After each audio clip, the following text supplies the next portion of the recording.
올해 막 30이 된 여자입니다. 저와 나이가 1살 차이밖에 안 나는 남자친구도 홍기가 차니 두 사람 다 슬슬 결혼 생각을 하고 있습니다. 연애한 지는 2년이 조금 덜 되었습니다. 남자친구도 저도 둘 다 대기업을 다니고 있는 직장인이에요. 저희 집이 형편이 좋은 건 아니지만 어머니도 아버지도 두 분 다 공무원으로 은퇴를 하셨기 때문에 노후 준비는 다 되신 거나 마찬가지입니다. 제 위로 언니가 한 명 있는데 언니도 벌써 시집을 간 지 3년이 넘었고 현재도 별탈 없이 잘 살고 있습니다. 남자친구가 그간 저한테 말해준 내용만 들으면 집안도 괜찮은 편이고 요즘은 시국이 이래서 다니지 못하지만 전에는 가족들끼리 해외여행도 자주 다니고 했답니다. 직접적으로 부모님에 대해서 이야기 꺼낸 건 없지만 가끔 흘러가는 식으로 말하는 걸 들어보면 부모님 노후 준비도 다 돼 있다는 듯이 말했거든요. 서로 결혼 생각이 생기다 보니 집안 이야기도 하게 되고 서로 현재까지 얼마나 돈을 모았는지 그런 이야기를 하게 되었는데요. 남자친구는 학사장교 출신이라 취직한 기간이 얼마 되지 않습니다. 저는 올해로 회사 생활한 지 5년이 넘었고 학자금 다 갚은 뒤부터는 한 달에 200씩 적금을 들어 현재 모은 돈이 1억을 넘게 모았는데 남자친구는 따로 적금을 들어놓은 게 없더라고요. 그래도 저랑 연애 시작할 때 신입사원이었으니 연차수로는 3년이 넘어가는데 적금 같은 걸 따로 들지 않는다는 말에 처음 놀랐고 3년 동안 회사 다니며 모아놓은 돈이 2천도 안 된다는 부분에서 한 번 더 놀라게 되었습니다. 군대도 학사장교를 나왔는데 아무리 군인 월급이 적다지만 4년 가까이 복무해놓고 그때 나온 월급들은 다 어디로 간 건지 사실 잘 이해가 가질 않았습니다. 아무리 회사 생활 시작한 기간이 저보다 3년이나 짧다고 해도 여태껏 모아놓은 돈이 그것밖에 없다는 사실을 믿을 수가 없었어요. 제가 속물일 수도 있지만 아무리 좋은 회사를 다니고 있다고 해도 경제관념 없는 남자와는 결혼하기 싫었거든요. 그래서 저는 이 남자와는 결혼을 안 할 수도 있겠다는 생각을 조금 갖게 되었는데 결혼 이야기를 서로 동시에 꺼냈다 보니 남자친구는 우리 결혼하게 되면 이러면서 틈만 나면 결혼 이야기를 꺼내더라고요. 솔직히 조금 마음이 붕 떠 있는 상황이라 남자친구가 뭐라고 하는지 집중도 안 되고 들리지도 않았습니다. 모아놓은 돈이 차이가 많이 나는 것 때문에 그러는 걸 눈치를 챘는지 하나둘씩 돈을 못 모은 이유에 대해서 구구절절히 설명을 하더라고요. 자기 여동생이 현재 미국에서 미대를 다니고 있어서 자기가 학비를 조금 보태준 게 있다는 듯이 말하다가 부모님이 노후 준비가 안 돼 있어서 부모님 앞으로 드리고 있는 돈도 조금 있다는 말을 하더라고요. 그래서 여태까지 돈을 많이 못 모은 거라며 앞으로 우리 둘이 결혼하게 되면 같이 살면서 열심히 모아 집도 사고 여행도 다니자고 하는데 저한테는 그 말이 제가 번 돈으로 자기 여동생 학비도 내주고 부모님 생활비도 드리자고 하는 말처럼 들렸습니다. 연애하면서 동생이 있다는 사실도 이번에 처음 말해주는 거라서 조금 어이가 없었습니다. 동생이 있는 건 왜 말 안 했냐고 하니 미국에서 유학 중이라 저한테 소개시켜줄 수가 없으니 유학하는 동안은 없는 거나 마찬가지인 셈이라 알려주지 않은 거라 설명하더군요. 없는 거나 마찬가지인 여동생 학비는 왜 내줬나 싶고 여동생이 아주 장래가 촉망받는 화가가 될 거라면서 여동생이 그렸다는 그림들을 저한테 자랑하듯이 보여주는데 솔직히 저는 잘 모르겠더라고요. 이런 말 하기는 좀 그렇지만 저도 나름 여가 생활한다고 갤러리도 많이 다니고 미술작품에는 아주 조예가 없다고 할 정도의 사람은 아닌데 남자친구 여동생이 그린 것들은 솔직히 딱 봐서 겉멋만 잔뜩 들어있는 근처 대학생 졸업작품 전시회에 나온 작품들보다도 가치가 없어 보였습니다.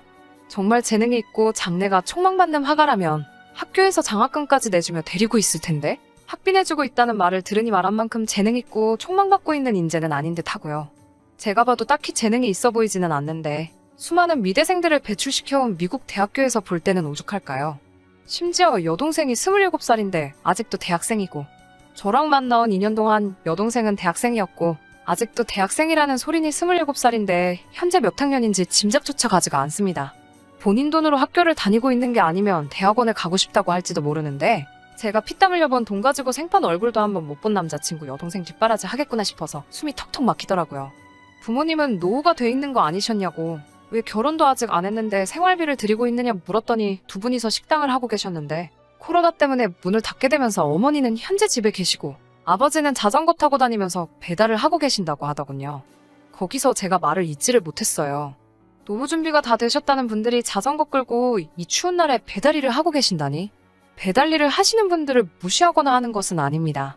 다만 노후 준비가 다 되고 은퇴를 하셨다는 듯이 설명해왔던 남자친구의 부모님이 현재 하던 사업이 망해서 생계를 목적으로 배달을 하고 계신다는 사실을 믿을 수가 없었어요. 정말 제가 누구에게는 속물처럼 보일 수도 있지만 결혼은 현실이잖아요. 그래서 저는 우리 결혼하는 거 조금만 더 생각해보고 싶다고 남자친구한테 말했습니다. 그랬더니 남자친구가 섭섭해하면서 저를 보고 돈 밝히는 여자 취급을 하더군요. 연애하는 내내 그렇게 안 받고 그런 제가 좋아서 결혼을 결심했는데 어떻게 저보고 그럴 수 있냐며 너무하다고 자기의 믿음을 배신했다는 식으로 말을 해왔어요. 배신이라는 말에 저도 확 열이 받아서 한마디 했습니다. 부모님 노후라도 돼 있었다면 같이 알뜰살뜰 살면 된다지만 그런 것도 아닌데다가 27살에 미국에서 학비 지원받으며 살고 있는 여동생까지 있다면 제가 이런 생각 충분히 할 수 있는 거 아니냐 따졌어요. 그리고 여태껏 부모님 노후 준비가 다 되어 있다는 듯이 속여온 게 누구냐며 한마디 했습니다. 그러자 남자친구가 하는 말이 자기 월급으로 부모님 잠시 몇 년만 도와드리면 안 되겠냐고, 그동안 제 월급으로 생활해도 제가 벌이가 많은 편이니 충분하지 않냐고 하더라고요. 이 시국이 끝나면 부모님이 노하우가 있으니 식당을 다시 열어 일어나실 거고 그때까지만 기다려주면 자기도 제 부모님한테 아들처럼 잘하겠다는 말을 하더라고요. 어이가 없어서 아무 말도 나오지 않았습니다. 고작 한다는 말이 제가 번 돈으로 생활을 하고 자기가 번 돈으로 자기 가족들 뒷바라지를 하겠다고 당당히 선언하는 모습 때문에요. 내가 호구로 보이냐고 소리를 질렀어요. 부모님하고 여동생 지원해주는 걸 그만한다고 해도 모아둔 돈이 한 푼도 없어 결혼도 할까 말까인데 무슨 배짱으로 그런 소리를 하느냐고 한마디 했어요. 그랬더니 짜증을 부리면서 그러면 자기가 부모님이랑 여동생 다 버리고 너랑 결혼하면 좋겠냐고 소리를 치더군요. 그래서 남자친구에게 나랑 헤어지고 넷이서 행복하게 살면 되는 걸 가지고 부모님하고 여동생을 뭐하러 버리냐고, 나 하나 때문에 가족까지 버릴 필요 없다고 했죠. 그랬더니 저보고 완전 김치녀 신부 아니냐고 하면서 여태까지 저를 만난 시간이 아깝다며 성질을 부리고 혼자 가버리더라고요. 그리고 그 뒤로 전화도 안 받고 며칠째 전화 연락이 통 안 되네요. 이거 헤어진 거 맞죠? 제가 찼어야 하는데 차인 것 같은 기분이 들어서 조금 기분이 그렇네요. 아무튼 남자친구 말대로 저도 여러모로 시간 낭비한 것 같고 한편으로는 제가 진짜 돈 밝히는 속물인가 싶어서 찝찝한 기분도 있습니다. 여자가 30 넘으면 결혼 시장에서 경쟁력이 하나도 없다는데 조금 걱정이 되기도 하네요. 후기입니다. 정확하게 그날로 5일이 지난 주말에 새벽 3시가 돼서 남자친구한테 전화가 왔어요. 혀가 꼬부라진 게 술을 얼마나 처먹었는지 제 이름도 제대로 부르지 못하더라고요. 술은 그렇게 취해가지고는 제 마음을 돌릴만한 번 듯한 거짓말 하나 제대로 못하더군요. 저를 아직도 사랑하네 어쩌네 하면서 그날 일에 대해서 사과를 하는가 싶더니 부모님 생활비랑 여동생 학비는 어떻게 할 거냐고 물어보는 저의 질문에는 술이 취한 게 맞는 건지 아니면 꼬부라진 혀가 갑자기 펴진 건지 말을 아주 또박또박 잘하더군요. 제가 눈 한 번만 딱 감고 자기 가족들 도와주면 저한테도 손해볼 게 하나도 없다고 또 장황하게 설명을 하더라고요. 여동생이 화가로 대성하면 우리 그냥 두겠냐는 둥. 부모님이 식당 영업만 다시 시작하시면 노후 준비 해드릴 것도 없다고. 여태까지 드린 돈은 물론이고 나중에 그 식당까지 그대로 우리가 물려받을 수 있다고 잘 좀 생각해보라고 하더군요. 우리가 아무리 날고기는 대기업 다닌다고 해봐야 40살이면 정년이지 않냐고. 그때 가서 치킨집 차리는 거보다 부모님 식당을 물려받는 게 우리한테 더 이득이지 않겠냐며 저를 설득하려 들더군요. 정말 술에 취한 건가 싶을 정도로 또박또박 한마디씩 읊는데 정말 이딴 말로 제 마음을 돌릴 수 있을 거라 생각했다는 사실이 오히려 더 소름이 돋더라고요. 여태까지 인연을 같이 해온 남자친구가 맞는가 하는 생각이 들고 이렇게 멍청한 놈이었던가 싶었습니다. 결론부터 말씀드리자면 그날 완벽하게 남자친구와 헤어졌습니다. 내 정년이 정말 40에 끝난다고 하더라도 그 돈으로 주식을 사면 샀지. 너네 부모님이나 여동생한테 투자하고 싶은 생각 없다. 너 학사장교하면서 모은 돈부터 회사 다니면서 받은 월급까지 전부 어디 갔냐고. 밑빠진 독에 계속 물을 받고 있는 걸 모르고 있냐고 따끔히 한마디 했어요. 너가 가족을 끔찍히 생각하는 건 눈물겹지만 그렇다고 나는 밑빠진 독에 구멍을 메우고 있는 두꺼비가 되고 싶은 생각이 없다고 한마디 했습니다. 사실 남자친구와 다툰 이후로 미국에서 미대 유학하는 비용도 대충 알아봤는데 한 학기에 1억이 넘는 곳도 부지기수였어요.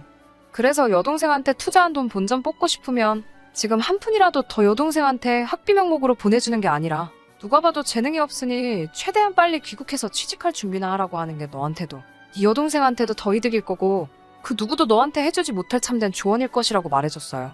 그때는 저보고 김치녀의 속물이라고 그렇게 성질을 내더니 그런 말을 듣고도 그래도 저한테 다시 한 번만 생각해보면 안 될까 하면서 애걸복걸하는 모습이 조금 안쓰럽기는 했습니다. 하지만 그 와중에도 자기 가족들 지원해주고 싶다는 뜻을 굽히지 않는 모습에 여기까지가 끝이라는 생각이 들었어요. 남자친구와 통화를 하면서 제가 조금 말을 심하게 하긴 했지만 여태까지 만나온 정이 있어서 해준 최선의 충고라고 생각합니다. 그렇게 남자친구에게는 제가 할 수 있는 최대한의 충고를 해주고 후련하게 헤어지자고 선언했습니다. 솔직히 일전에 남자친구가 저한테 화내면서 저를 차버린 것 같이 말하고 헤어진 게 내내 마음에 걸렸는데 이렇게 찰거머리처럼 매달리는 남자친구 떼어내버린 이 속 하나만큼은 정말 후련하네요. 제가 나이가 많아서 이 남자보다 더 좋은 사람을 만날 거라는 보장은 없습니다. 하지만 적어도 저를 자기 가족들 뒷바라지하는데 사용할 목적으로 결혼을 하고 싶어하는 사람보다 진정 저를 아껴주고 두 사람의 미래를 같이 그리고 싶어하는 사람을 만났으면 좋겠네요. 끝까지 들어주셔서 감사합니다. 오늘의 사연은 여기까지입니다. 구독과 좋아요, 알람 설정 부탁드리고 더 좋은 사연으로 다시 찾아뵙겠습니다. 감사합니다.